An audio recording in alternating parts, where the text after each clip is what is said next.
Good morning, students. Welcome to e-learning class. Today is your English grammar of class 5th. So, we have completed chapter number 13. Today, I am going to start chapter number 14, which named as The Models. तो जो chapter number 14 है जिसका name है the models, वो आज हम continue करेंगे. Modals are those helping verbs which together with the main verb precede them. जो मॉडल्स होती हैं वो उस टाइप की हेल्पिंग वर्ब होती हैं जो कि मेन वर्ब के साथ मिलके उनको थोड़ा सा और आगे बढ़ाती हैं, उसका थोड़ा सा मीनिंग में, जो सेंटेंस का मीनिंग है उसको थोड़ा सा और हमें क्लियर करती हैं. तो जो मॉडल्स हैं वो क्या हैं? हेल्पिंग वर्ब्स हैं और हमें उसके बारे में थोड़ा कम ही पता है. जो मॉडल्स हैं उनको दो टाइप्स में डिवाइड किया गया है. तो पहली है प्राइमरी ऑक्सिलरीज और दूसरी है मॉडल ऑक्सिलरीज. तो जो प्राइमरी ऑक्सिलरीज है वो तीन होती हैं, बी, हैव और डू. तो जो बी है वो इज, आर, एम, वॉज, वर में आती है. जो हैव है वो हैव, हैज और हैड. और जो डू है वो डू, डस और डिड में आता है. तो primary auxiliaries can function as main verb as well as helping verb. तो जो प्राइमरी ऑक्सिलरीज हैं वो मेन वर्ब के जैसे भी काम कर सकती हैं और हेल्पिंग वर्ब के जैसे भी. इन दो सेंटेंसेस में हम इसका डिफरेंस देखेंगे. तो जो पहला लिखा हुआ है वो लिखा हुआ है आई एम अ स्टूडेंट. तो यहाँ पे जो एम है ये बी ऑक्सिलरीज का है. तो यहाँ पे एम जो है वो एक मेन वर्ब की तरह यूज हुआ है कि मैं एक स्टूडेंट हूँ. तो जो एम है वो यहाँ पे एक मेन वर्ब के जैसे वर्क कर रहा है. और जो सेकंड है उसमें लिखा है आई एम स्टडीइंग वेल, मैं अच्छे तरीके से पढ़ रहा हूँ. तो ये हेल्पिंग वर्ब में यूज हुआ है एम, क्योंकि यहाँ पे स्टडी, पढ़ना, पहले से एक मेन वर्ब है स्टडी. तो जो एम है वो फिर उसकी हेल्पिंग वर्ब के जैसे यूज हुआ है. फर्स्ट सेंटेंस में कुछ भी मेन वर्ब नहीं थी, उसमें स्टडी जैसी कोई भी मेन वर्ब नहीं थी, सिर्फ एम था कि आई एम अ स्टूडेंट, मैं एक स्टूडेंट हूँ. तो इसलिए इसको एज अ मेन वर्ब लिया गया है और इसको एज अ हेल्पिंग वर्ब. ऐसे ही कुछ और एग्जाम्पल्स दिए हुए हैं, वो भी आप पढ़ेंगे तो आपको इनका डिफरेंस समझ में आएगा. फिर ये एक्सरसाइज दी हुई है, इसमें ये जो सेंटेंसेस दिए हैं इनमें से हमें मेन वर्ब और हेल्पिंग वर्ब जो हैं उनको ढूंढना है और बताना है कि जो प्राइमरी ऑक्सिलरीज हैं उनमें वो किस टाइप से यूज हुई हैं. तो जो इज है वो यहाँ पे मेन वर्ब में यूज हुई है, आर जो है वो हेल्पिंग वर्ब में यूज हुई है. तो इस एक्सरसाइज की मैं आपको पीडीएफ सेंड कर दूंगी. इसमें is, are, were, was, have और हैव ये अलग अलग टाइप से मेन वर्ब, हेल्पिंग वर्ब इस टाइप से यूज हुए हैं. नेक्स्ट है मॉडल ऑक्सिलरीज. तो जो मॉडल ऑक्सिलरीज हैं वो जो इम्पोर्टेंट मॉडल ऑक्सिलरीज है वो यहाँ पे दी हुई है. Can, could, ought to, will, would. तो जो कैन और मे है, कैन जो है उसको एबिलिटी दिखाने के लिए यूज करते हैं, मतलब जो चीजें हम कर सकते हैं उसमें यूज करते हैं. और जो इसका कुड है उसको हम पास्ट टेंस में यूज करते हैं, मतलब जब हमें कोई पुराना सेंटेंस के बारे, कुछ पुरानी चीज के बारे में सेंटेंस बना के बोलना हो तो हम कुड का यूज करेंगे उसमें. जैसे I can solve this question, मैं इस क्वेश्चन को सॉल्व कर सकता हूँ. तो ये एबिलिटी शो कर रहा है. और जो कैन और कुड है उसको एक हम पोलाइट ऑफर या रिक्वेस्ट करने के लिए भी यूज करते हैं, जैसे कि कैन आई हेल्प यू, क्या मैं आपकी मदद कर सकता हूँ. और जो मे है उसको हम परमिशन लेने के लिए या देने के लिए भी यूज करते हैं, जैसे मे आई कम इन सर, क्या मैं अंदर आ सकता हूँ सर. और यस यू मे, हाँ आप आ सकते हैं. तो इसमें भी दोनों में ही मे का यूज हुआ है.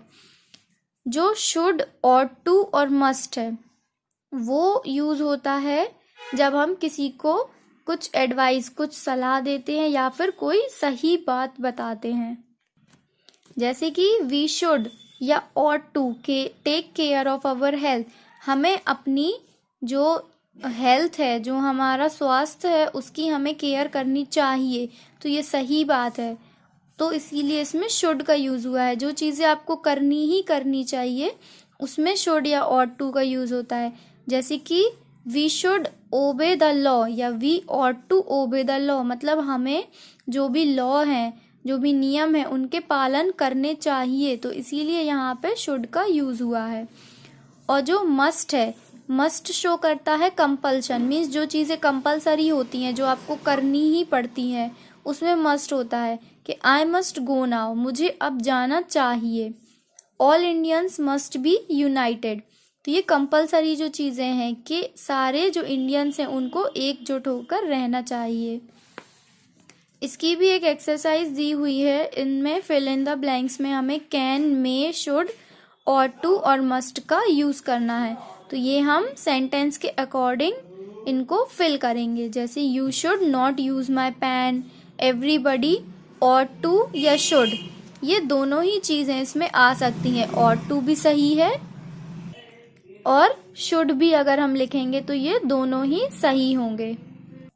तो इस वाली एक्सरसाइज को भी आपको अपनी CW कॉपी में करना है। Next chapter is chapter number 15, जिसका नेम है द एडवर्ब। तो एडवर्ब क्या होता है? Adverb is a word which tells more about an adjective और अ वर्ब। तो जो एडवर्ब है वो शब्द होते हैं जो कि जो एडजेक्टिव है या कोई वर्ब है उसके बारे में और बताता है। मतलब जो कि जो वर्ब है, जो वर्क हम करते हैं, तो वो कैसा है, वो एडवर्ब बताता है। मतलब सिंपल सेंस में बोला जाए तो जो वर्ब होता है, जो क्रिया होती है, उसके बारे में जो बताता है, जो उसको ठीक से डिफाइन करता है, उसको एडवर्ब बोलते हैं। जैसे कि फॉर एग्जाम्पल में हम देखते हैं the camel's neck was not long.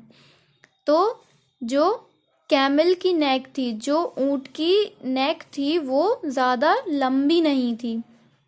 तो इसमें ये जो चीज़ें बता रहा है कि लंबी थी कि नहीं थी, तो ये सारे क्या होते हैं? एडवर्ब होते हैं। और यहाँ पे जो लॉन्ग है वो क्या है? एडजेक्टिव है। तो जो एडवर्ब है वो एडजेक्टिव के बारे में भी ज़्यादा बताता है, मतलब उसको क्लियर करता है कि वो कैसा था, कैसा नहीं था। जैसे शी इज़ वेरी कॉशियस, तो वो बहुत ही ज़्यादा सतर्क थी। तो जो मतलब सतर्क है कि नहीं है, वेरी मीन्स बहुत ज़्यादा थी। तो ये सारी चीज़ें जो हैं ये सब एडवर्ब में आती हैं। जैसे कि ही स्पीक्स स्लोली, वो धीरे बोलता है। तो बोलना हो गया हमारा एक्शन, मतलब जो हम वर्क कर रहे हैं, बोलना हो गया हमारा वर्ब, लेकिन वो धीरे बोल रहा है, तो ये सब हो गया एडवर्ब। इसी टाइप से यहाँ पे इसके डिफरेंट डिफरेंट एग्जाम्पल्स दिए हुए हैं। और ये जो कुछ कॉमन एडवर्ब्स हैं जो कि जनरली यूज़ होते हैं, today, tomorrow, quite, never, almost, already, तो ये सारे आप रीड कर लें। और कुछ एडवर्ब ऐसे होते हैं जो कि एडजेक्टिव ही होते हैं, बस उनमें लास्ट में ly लग जाता है। जैसे ये एडजेक्टिव दिए गए हैं और इनमें ly लगा के उनको एडवर्ब बना दिया है, तो ये भी आप रीड कर लें, तो ये आपको समझ में आ जाएगा कि आपको किस टाइप से उसमें पीछे ly लगा के और एडजेक्टिव से एडवर्ब में आप कन्वर्ट कर सकते हैं।